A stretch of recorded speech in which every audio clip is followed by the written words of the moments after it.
So everybody, I just recorded an entire episode with my microphone on mute, so you missed, a decent story, but a lot of me digging around into this cave, and I got myself kind of into a predicament where I'm at an area where I'm close to a spider area with cave spiders, and I don't exactly know how to go ahead and attack it right now. At least I'm re-healed for the moment. I was explaining, excuse me, at the end of the episode, how I think that they need to really nerf the poison, because that's a normal spider. Let's just block him off for now, though. I really think they need to nerf the... there it is. There it is. Okay. They really need to nerf this poison, because it lasts for so long that you really have no choice but to pretty much retreat or carry around a bucket of milk on you all the time. And that's, if you're attacking a spider dungeon, that's only going to last for a very small time frame. I really want to find out where... What is this? Interesting. I really want to get this thing taken care of, but I don't want to do it in a way that's going to have these guys coming after me all crazy like, but I bet that's not really that possible. So that's still there. I want to know exactly where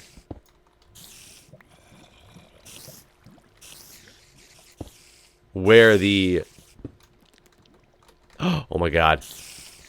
I can't believe that worked! Oh, it didn't quite work as planned. Oh god, oh god, oh god. Okay, let's seal it up for now.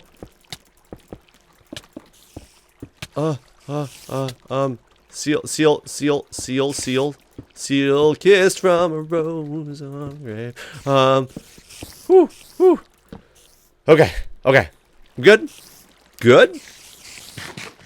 Don't worry, I'm almost out of food. Not that big of a deal. Well, while I'm sitting here in this, like, nice little small hole and regaining my health here, one of the things that you missed in the episode that had no sound, the episode with no sound, is I've had a problem over the weekend, and my basement is where my recording area is in my house, my computer setup, my recording stuff. It's also the place where we have guests when they come over. This is the room that they sleep in. It's like a big spare room.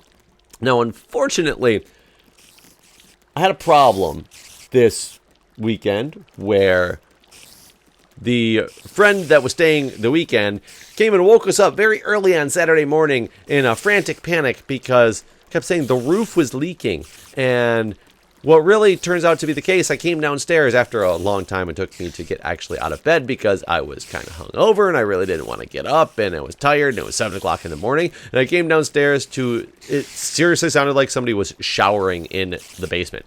And from all the light fixtures and at multiple spots in the ceiling, water was just pouring in. Like, it was pouring all over my couch, all over my table, all over my computer chair. Luckily not on my computer equipment yet. And I didn't exactly know, like, what to do. I ran upstairs real quick. It looked like a lot of it was coming from directly below where the fridge is upstairs. And I went and checked a lot of that out. There was a little bit of water in front of the fridge, but not really too much water in front of the fridge. So we cleaned it up real quick, and it was so little of an amount of water. It looked like an ice cube had pretty much just... There are so many spiders above me right now. I don't know if this is... Did I close that off? I did close that off. It's right there, though. I'm debating if well, actually, it's right here, right? Yeah, and this thing cannot get to me. Gotcha. Suckers. Okay, so it's gone. It's not going to spawn anymore. Thank God. But those guys are still going to be extremely dangerous to deal with if I ever have to go up a layer. But I'm alive still. These guys are having a good old time in this water right here. So there's a lot of them over here. Just got to watch my back. So we cleaned up the little bit of water in front of the fridge, and we pulled the fridge out, and underneath the fridge it was bone dry. So, oh my God, don't you dare. I don't know You know what? Let's do that for now, and I'm going to protect this area over here. And potentially go this way. It's a normal spider, but does this all connect into one path? Yes. Let's do that. Let's do that for safety, because I'm scared otherwise. This guy, I can take him out. He's not a problem. I can deal with regular spiders all day long.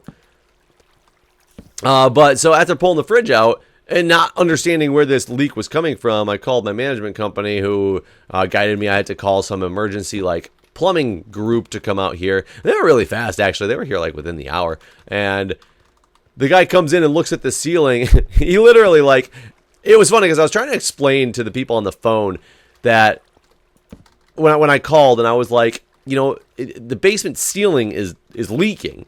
And he was like, but we do plumbing, we don't do roofs. And I was like, it's not the roof, though. It's the basement. And he's like, I don't understand. I was like, it's the basement ceiling. It's leaking. Everything's coming in from the basement ceiling. He's like, from the roof? He didn't quite understand. And I kept telling him, not the roof. It's the basement ceiling. It's coming from the first floor, it looks like. And he's like, oh, okay, I'll send somebody out there. And the plumber gets out here, and or the plumber, plumbing company, or whatever group he's with, he literally walks in the door. I take him downstairs to the basement. He looks at it. He looks at all the water coming down. And the plumber, this is what his job is. He goes, oh, shit. He ran back outside, grabbed his ladder, grabbed some drop cloths and things like that. Excuse me. And as he started instantly ripping holes in the ceiling. So he just started tearing up holes in the ceiling because he was looking for where this leak was coming from. It was really strange because the whole thing was extremely sporadic, or not sporadic, but it was in sporadic spots on the ceiling. There was no path that was leading. There was 8 different spots that it was just obviously leaking from. Oh, you son of a bitch. There was no paths that were connecting them with water. It was just these arbitrary spot points in the ceiling that were leaking. And then a lot of leaking was coming from the light fixtures, because it doesn't have to break through the ceiling to get to the light fixtures. It just needs to go around the light fixture that's mounted in there. And he cut this hole, and he looks, and everything's absolutely dry directly around it. But there's just water pouring out of this one area, and then it just stops. And he goes to the next area and does the same thing. And goes to the next area and does the same thing. He cut 8 holes in my ceiling down here. And we have absolutely no idea where this leak's coming from. It was so baffled. He's just like, I don't know. He called his boss 2 or 3 times, and he's like, I have ripped up this many holes in the ceiling. He's like, I cannot find the source. All the pipes are fine. I've had the guy, I've had him run his toilets, his washing machine. He's had me run everything in the house. And he's looking, and he cannot find at all where anything is coming from. He exposed all the pipes that are running through the ceiling in here to make sure a pipe wasn't leaking. All the pipes are absolutely fine. We have absolutely no idea where this leak is coming from, which is really unfortunate, because all that means now is I have a bunch of holes in my ceiling that they don't want to plug back up yet because they can't figure out where the leak's coming from. And I don't know when this is going to happen again. Now, luckily, this stuff didn't actually make it over to hit my computer equipment, because it's in the same place as all my computer equipment is. It's in the basement. It was close. It was on my computer chair, but the computer itself was fine. So now I have a big tarp that I'm keeping over all of my computer stuff, because I don't know if this is going to happen again. Now, I have renter's insurance. I'm going to have to go really examine my renter's insurance policy, because I'm not 100% certain that this type of thing is covered in renter's insurance. And that's something that really kind of actually makes me mad. And like I said, I can't tell you on mine per se. I got to actually go through and look at my my policy here. I'll probably be doing that shortly after I record this episode. But it really makes me mad that you can get renter's insurance, like blanket. I just get renter's insurance. It's the standard old policy that you get. You don't go through renter's insurance usually and be like, I want this and I want this and I want that. Like most companies have a just standard, renter's insurance policy that you're gonna, ask you if you ask for, you're gonna get. Granted, you can get add-ons and things like that, but your standard renter's insurance includes this stuff. A lot of renter's insurance policies I know don't cover things like flooding, and I don't know. That's why a lot of places have to have like special flood insurance, and that's why there was a big deal. And with the hurricane that came through a couple of years ago, even this one probably I haven't heard anything about it yet. But Joaquin just like did a lot of stuff to the South Carolina and things like that, and I haven't heard much about it yet. But a lot of places expect people to have specific flood policies if they want to get covered by flood, which you have to pay extra for, which I don't believe in that. If I get renter's insurance, you should be covering me for the damages that are most likely to happen. What are the most likely things that my renter's insurance is going to cover for me? It's going to be, or what's going to happen to my house. You're going to have like a break-in. So you can have your homeowners or your renter's insurance or whatever cover break-in. You can have, I think it might cover some electrical stuff and fires it'll cover, but it won't cover flooding. I think flooding is a lot more common than fires are, and I'm sure that's what the insurance company's game is they're like, well, if we don't cover people for the stuff that happens the most of the time, we're going to make a lot of money off of this. If they want to cover the things that happen most of the time, we're going to have to make them pay extra for this type of service. Pay extra for, earthquake insurance here in DC. I can't say that would be a bad thing. We did have an earthquake a couple of years ago. It was a very big fluke of nature because earthquakes are not prevalent out here. But I guarantee nobody in DC has earthquake insurance. It's because we're not a place prone to earthquakes. We're not like California, whereas in California, I'm sure most people do have earthquake insurance because that's the way you want to go about it. But either way, so I have no idea if something does happen to all my computer equipment, if that's covered. And unfortunately, I can't really move it. I mean, I physically could move it, but moving it would literally mean that I would just move it and it wouldn't be connected anymore because I'd have nowhere to put it. And it's not as easy as I'm moving it until everything's fixed. My problem I'm running into is I'm arbitrarily moving it because we have no idea when or if everything is going to be fixed. It is a situation that is not solved. We don't know where the leak is coming from. Therefore, I can't really do anything just as a temporary, situation. Right now, I'm sitting here with a bunch of holes in my ceiling because, like I said, they don't want to close them all up because we don't know what's going on. And now I'm literally supposed to be playing the waiting game just to wait. Whoa. Holy crap. I almost jumped right in there. Just to wait and see if this happens again. And the thing is, if it doesn't happen again, how long do I go? Does it go until they decide they're going to repatch the ceiling? Or are they just never going to decide to repatch the ceiling? It's...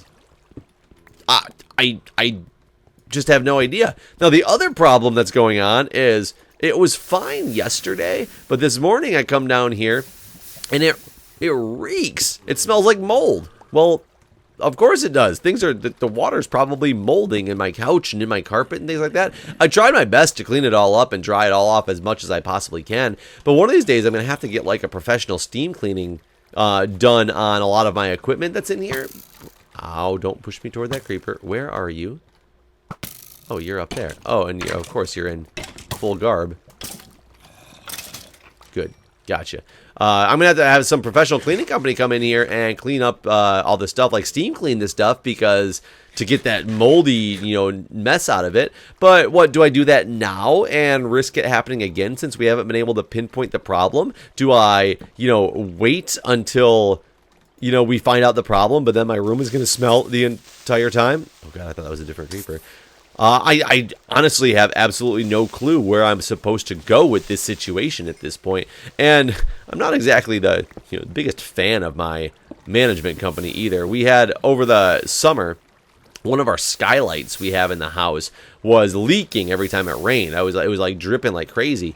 We put in a ticket because it was leaking into the hallway. Luckily, it wasn't on anything important. It took them 3 weeks before they decided to get out here and do anything about the skylight. So what are they going to do now in a situation where I have nothing? Oh, there's my workbench from before, where I have technically nothing happening at the present moment because one company's already come out here, the plumbing company's already come out here and checked out all this stuff. Like, what is their motivation going to be to really, like, get off their ass and get out here and, like, search it like crazy? I'm sure it's going to be pretty, pretty slim. Granted, I'm going to have to call them on Monday because, to make sure that they did get a hold of everything, because luckily, the plumbing company that they work through, they do a lot of reporting straight to the management company. You say you're, a customer of, that particular company, and then they directly report to the management company, because that's stuff I'm not going to be paying for. It's going to be the company's going to,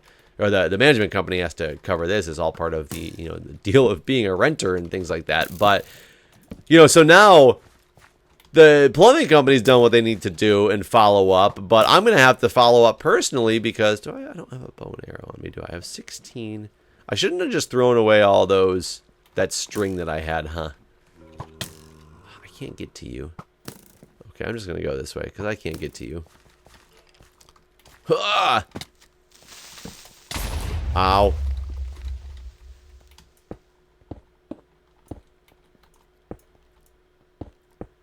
Okay. Oh. Go.